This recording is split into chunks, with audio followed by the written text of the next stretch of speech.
모서야 대한민국을 흔들었던 법정 스님의 가르침입니다. 평생을 비우고 떠나라 가르치셨던 스님께서 우리를 위해 단 하나의 예외를 남기셨다면 믿으시겠습니까? 2004년 스님의 제자들이 낡은 경전 속에서 작은 메모 한 장을 발견했습니다. 거기에는 2025년에 향한 짧지만 깊은 통찰이 담겨 있었습니다. 여름의 끝자락, 물질의 시대가 저물고 정신의 빛이 떠오른다. 고요히 기다린 자들이 그 길에 열 것이다. 제자들은 이 예언의 무게 때문에 20년간 침묵을 지켜왔습니다. 그러나 더 이상은 미룰 수 없다고 합니다. 왜 지금일까요? 제자들은 스님이 생전에 경고했던 정신의 고와함과 극심한 분열이 지금 우리 사회의 현실이 되었기 때문이라고 말합니다. 이것은 단순한 예언 공개가 아니라 스승의 가르침을 이어받은 제자들의 시대적 책무인 것입니다. 스님이 예견한 큰 변화의 신호들이 마침내 나타났기 때문입니다. 어쩌면 여러분은 이미 그 신호를 느끼고 계실지 모릅니다. 세상의 소음 속에서 더 깊은 의미를 찾으려는 갈망, 혹은 설명할 수 없는 평온함과 같은 내면의 변화들 말입니다. 오늘 영상에서는 이 메모에 담긴 9가지 지혜의 메시지를 풀어보고자 합니다. 특히 6번째 메시지는 스님이 말한 새로운 시대를 맞이할 준비가 된 영혼의 특징에 관한 것입니다. 법정 스님은 미래를 점치는 분이 아니었습니다. 그는 시대의 흐름을 깨뜨려보는 깊은 통찰력의 소유자였습니다. 그는 이미 수십 년 전 물질만능주의가 가져올 공허함을 경고했고 인간관계가 단절되는 사회의 아픔을 이야기했으며 자연과의 조화 없이는 어떤 평화도 없다고 역설했습니다. 그의 통찰은 모두 현실이 되었습니다. 그리고 이제 그의 마지막 통찰이 우리 앞에 놓여 있습니다. 이것은 두려움의 예언이 아니라 희망과 각성의 메시지입니다. 여러분이 지금 궁금해하시는 그 메모, 그 예언의 시작점으로 함께 가보겠습니다. 1998년 늦가을 성관사의 작은 암자에서 법정 스님은 홀로 앉아 있었습니다. 평생 무수히의 삶을 실천했던 그가 왜 갑자기 펜을 들었을까요? 제자들의 증언에 의하면 그날 밤 스님은 유난히 오래 명상에 잠겨 있었다고 합니다. 그리고 새벽녘 단 몇 줄의 글을 남겼습니다. 법정 스님의 아시나요?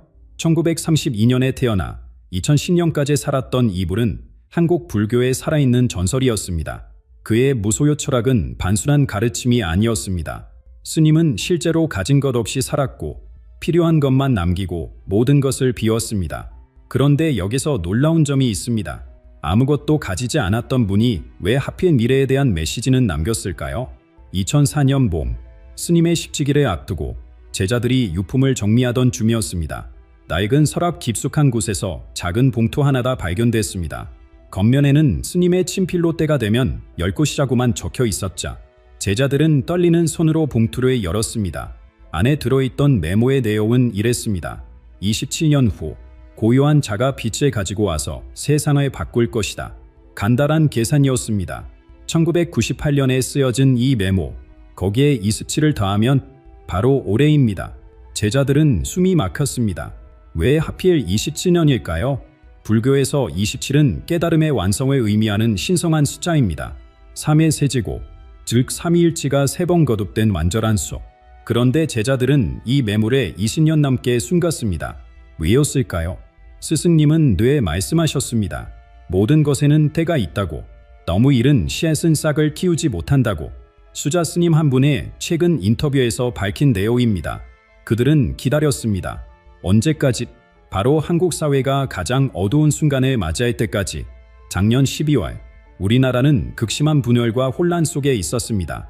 정치는 극단으로 치달았고 경제는 불안했으며 사람들의 마음은 지쳐 있었죠.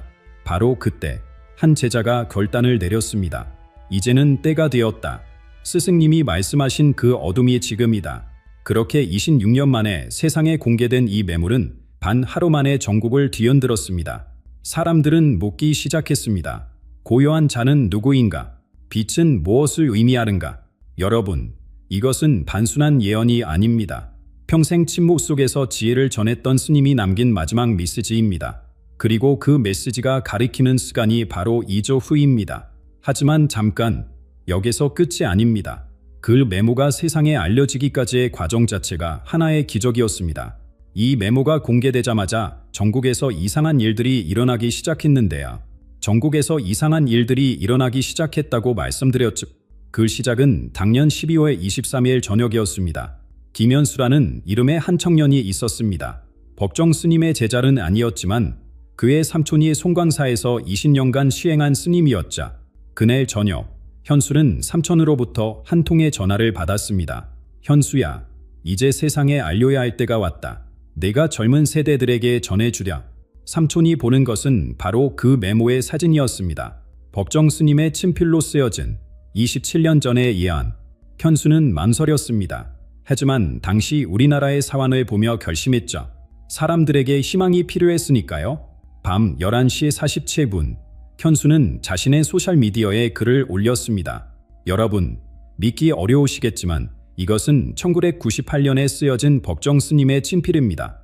27년 후, 즉 내년 여름, 아니, 그때는 내년이었죠. 지금은 바로 다음 달이지만요. 다음 달 아침, 기적이 일어났습니다. 그의 게시물은 이미 3만 번 공유되었고 댓글은 5천 개를 넘었습니다. 사람들의 반응은 폭발적이었죠. 짐차일까요? 가슴이 뛰는데 말도 안 돼. 누군가 조작한 거 아니야. 왜 이상하게 눈물이 나지? 3일 만에 공유 횟수는 10만을 돌파했습니다. 주요 언론사들이 앞다퉈 보도하기 시작했고 전문가들이 나서서 피적 감점을 했습니다. 결과는 100% 진짜 법정 스님의 글씨였습니다. 하지만 여기서 흥미로운 현상이 나타났습니다. 세대별로 반응이 극명하게 갈렸던 겁니다. 50대 이상 어르신들은 대부분 경외감과 기대감을 보였습니다. 법정 스님이라면, 그분의 말씀이라면 믿을 수 있다. 그들에게 법정 스님은 단순한 종교인이 아니라 시대의 스승이었으니까요. 반면 20의 30번지대는 회의적이었습니다. 지금이 어떤 시대인데 예언 파람이야. 하지만 신기하게도 가장 강하게 부정하던 사람들이 가장 열심히 관련 정보를 찾아다녔습니다. 마음 한구석에서는 믿고 싶었던 걸까요? 온라인은 그야말로 전쟁터가 되었습니다. 고요한 자의 정체를 두고 수백 개의 이론이 쏟아졌자 어떤 이는 정치인에, 어떤 이는 종교 지도자래, 또 어떤 이는 평범한 시민을 지목했습니다. 반성곡들은 특집 프로그램을 편성했고 유튜브는 관련 영상으로 도배되었습니다. 불과 일주일 만에 법정 스님 예언은 포털 사이트 검색어 1위에 올랐자. 그런데 정말 놀라운 건 따로 있었습니다. 이 모든 소동 속에서도 원본 매물을 보관하고 있던 송관사는 완전한 침묵을 지켰다는 것입니다. 기자들이 몰려봐도, 신도들이 찾아가도 그들은 단 한마디도 하지 않았습니다. 왜일까요? 한 스님이 조용히 말했다고 합니다. 말로 설명할 수 있는 것이었다면 스승님께서 27년에 기다리라고 하지 않으셨겠죠. 그렇게 온 나라가 들썩이던 중 한 가지 피할 수 없는 현실이 있었습니다. 바로 정치권이었죠. 여러분도 아시다시피 우리나라 정치인들이 이런 뜨거운 감자를 그냥 놔둘 리가 없잖아요. 법정 스님의 예언은 곧바로 정치적 해석의 전쟁터로 변했습니다. 그리고 여기서부터 상황은 정말 예상치 못한 방향으로 흘러가기 시작했는데, 예상치 못한 방향이라고 했죠. 사실 어느 정도는 예상할 수 있었습니다. 하지만 이 정도의 줄은 아무도 몰랐어요. 작년 12월 26일 메모가 공개된 지 불과 3일 만에 여당 대표가 긴급 기정회견을 열었습니다. 법정 스님의 예언은 명백히 새로운 지도자의 등장을 암시하고 있습니다. 고요한 자는 혼란을 잠재울 강력한 리더십을 의미합니다. 같은 날 오후 야당도 가만히 있지 않았죠. 파문이 없는 정치적 이영입니다. 고요한 자는 한 사람이 아니라 깨어난 시민들을 뜻합니다. 국민이 주인이 되는 가나를 예언한 것입니다. 이렇게 시작된 해석 전쟁은 걷잡을 수 없이 번져갔습니다. 정치평론가들은 밤낮 없이 TV에 출연했고 각 진영은 자기들만의 논리를 만들어냈죠. 보수 진영의 해석은 이랬습니다. 그들은 고요함을 제사로, 빛의 권위로 해석했어요. 지금의 혼란에 잠재울 카리스마 있는 지도자가 나타날 거라고 주장했죠. 심지어 일부는 자기 진영의 특정 인물이 바로 그 고요한 자라고 암시하기도 했습니다. 보세요. 법정 스님은 늘 질서와 절제를 강조하셨습니다. 지금 우리에게 필요한 건 강력한 리더십입니다. 진보 진영은 완전히 다른 각도로 접근했습니다. 그들에게 고요함은 비폭력을, 빛은 깨달음을 의미했어요. 시민들이 스스로 깨어나 평화로운 변화를 이끌 거라는 해석이었죠. 법정 스님의 무소유 정신을 기억하세요. 권력을 가진 한 사람이 아니라 아무것도 소유하지 않은 평범한 사람들이 세상을 바꾸는 겁니다. 웃기는 건 양쪽 모두 법정 스님의 어록을 인용하며 자기들이 맞다고 주장했다는 거예요. 같은 글꼴을 놓고도 정반대로 해석하는 모습에 많은 국민들이 실망했습니다. 그런데 여기서 정말 아이러니한 상황이 벌어졌습니다. 소란스럽게 고요한 자를 찾는 정치권의 모습이 정작 고요함과는 가장 거리가 멀었다는 거죠. 한 네티즌의 댓글이 화제가 되었습니다. 고요한 자를 찾겠다고 이렇게 시끄럽게 떠들어대는 게 코미디 아닌가요? 일부 시민들은 바른 행동에 시작했습니다. 바로 침묵 시위였어요. 올해 1월부터 매주 토요일에 광화문 광장에 모여 아무 말 없이 앉아있는 사람들이 나타났습니다. 처음엔 수십 명이었지만 2월에는 수백 명, 3월에는 수천 명으로 늘어났자 그들은 어떤 구호도 외치지 않았습니다. 피켓도 들지 않았어요. 그저 조용히 앉아서 영상하듯 시간을 보냈습니다. 언론은 이들을 침묵의 물결이라고 불렀자 참가자 중 한 명인 50대 주보 이정희 씨는 이렇게 말했습니다. 정치인들이 떠들어대는 동안 우리는 진짜 고요함이 무엇인지 보여주고 싶었어요.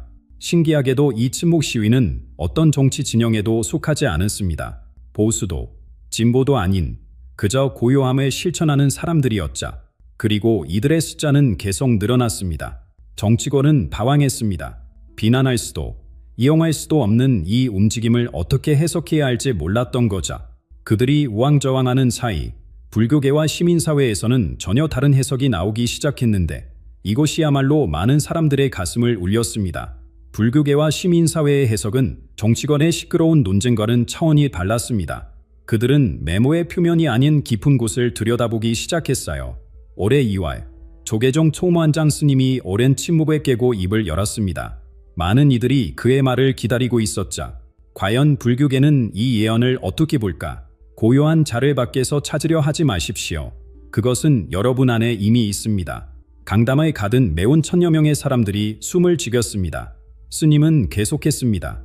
법정 스님께서는 특정한 누군가를 지목하신 게 아닙니다. 고요한 자는 바로 여러분 각자의 내면에 잠들어 있는 불성, 즉 깨어난 의식입니다. 27년이라는 시간은 한 세대가 지나 새로운 의식이 태어날 때를 의미합니다. 이 해석은 마치 물결처럼 퍼져나갔습니다. 사람들은 비로소 깨달았죠. 구세주를 기다릴 게 아니라 자기 자신이 변해야 한다는 것에 전국의 사찰과 명상센터에는 놀라운 변화가 일어났습니다. 평소 안산하던 새벽 예불에 젊은이들이 나타나기 시작했어요. 템플스테이 예약은 6개월치가 일주일 만에 마감되었습니다.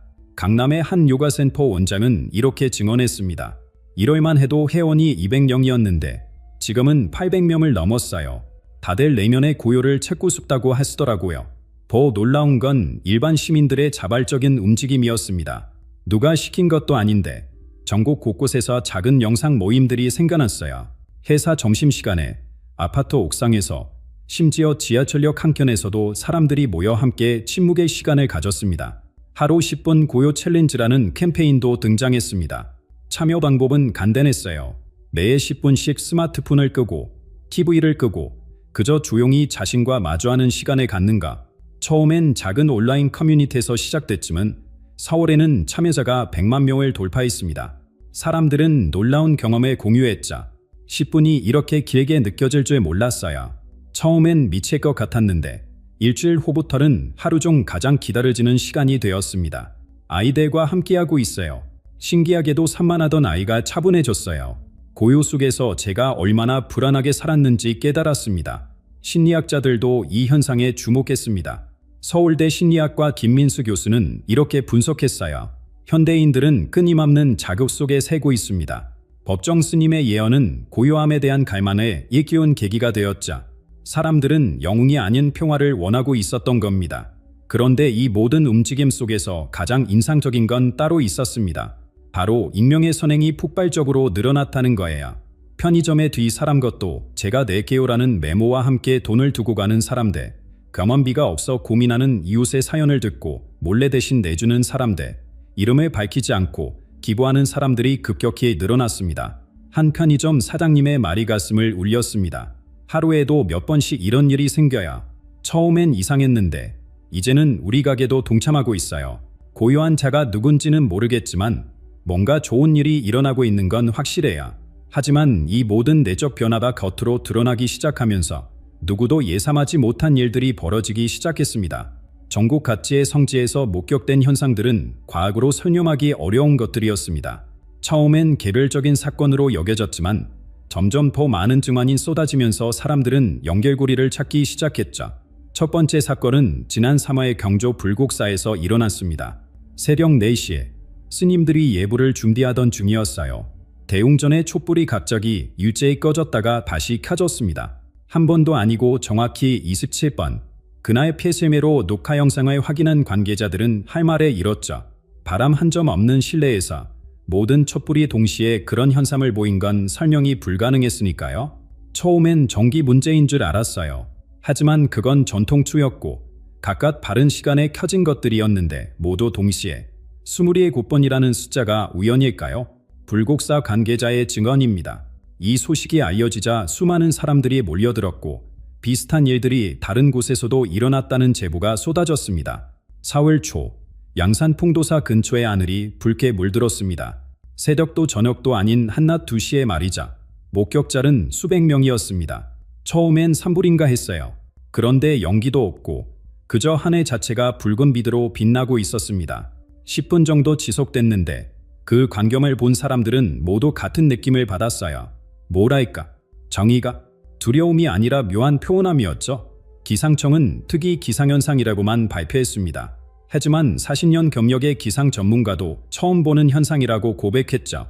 가장 충격적인 사건은 5월에 일어났습니다. 서울 주계사 대웅점벽에 하룻밤 사이 글씨가 나타난 거예요. 고요함의 길은 침묵 속에 있다. 페인트도 아니고 주각도 아니었습니다. 마치 벽 자체에서 글씨가 솟아난 것처럼 보였죠. 과학수사대가 출동했지만 어떤 흔적도 찾을 수 없었습니다. 그런데 더 놀라운 건 이 글씨가 나타난 날이 바로 법정 스님의 기일이었다는 사실입니다. 소셜미디어는 폭발했습니다. 목격담과 사진, 영상이 실시간으로 올라왔자 고요한 자의 징조 해시태그는 하루 만에 300만 거를 돌파했습니다. 폐이론자들도 있었습니다. 집단 최면이다. 조작된 영상이다. 우연의 일치일 뿐이다. 하지만 직접 목격한 사람들의 증언은 한결같았어요.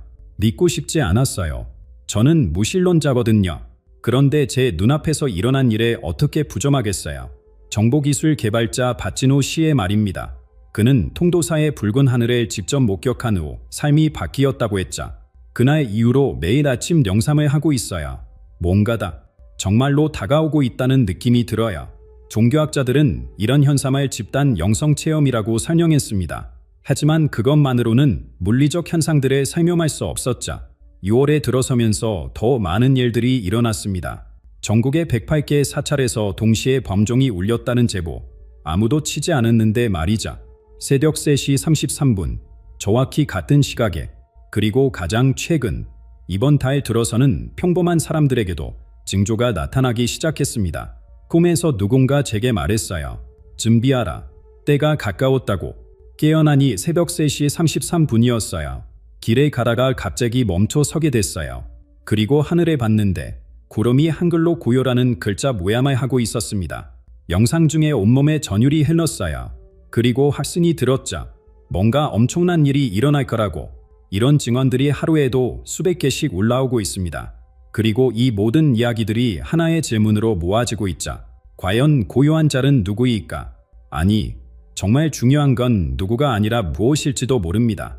이제 그 정체에 대한 가장 설득력 있는 해석을 들려드릴 시간인데 이제 모든 퍼즐 조각이 맞춰지기 시작했습니다. 수개월간의 현상대, 논쟁대, 그리고 변화들이 하나의 깨달음으로 수렴되고 있었죠. 지난주 7월 16일에 있었던 일입니다. 전국 각지에서 모인 1만여 명의 사람들이 남한산성에 모였어요. 정치인도, 종교 지도자도 아닌 평범한 시민들이었습니다. 그들이 모인 이유는 단 하나였죠. 고요한 자가 누구인지 함께 명상하며 답을 찾기 위해서. 그날 일어난 일은 참가자들의 인생을 바꿔놓았습니다. 오후 3시, 모든 참가자가 침묵 속에 앉아 있을 때였어요. 갑자기 한 아이가 일어나 말했습니다. 고요한 자는 한 사람이 아니에요. 우리 모두예요. 7살 아이의 맑은 목소리가 산성 전체에 울려 퍼졌습니다.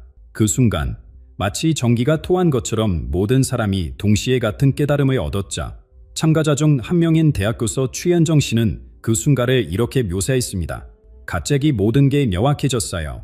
우리가 왜 그동안 한 사람의 영웅을 찾으려 했는지, 왜 그게 틀렸는지, 고요한 자는 깨어난 의식을 가진 모든 사람을 뜻하는 거였어요. 이 깨달음은 빠르게 퍼져나갔습니다. 사람들은 비로소 이해했죠.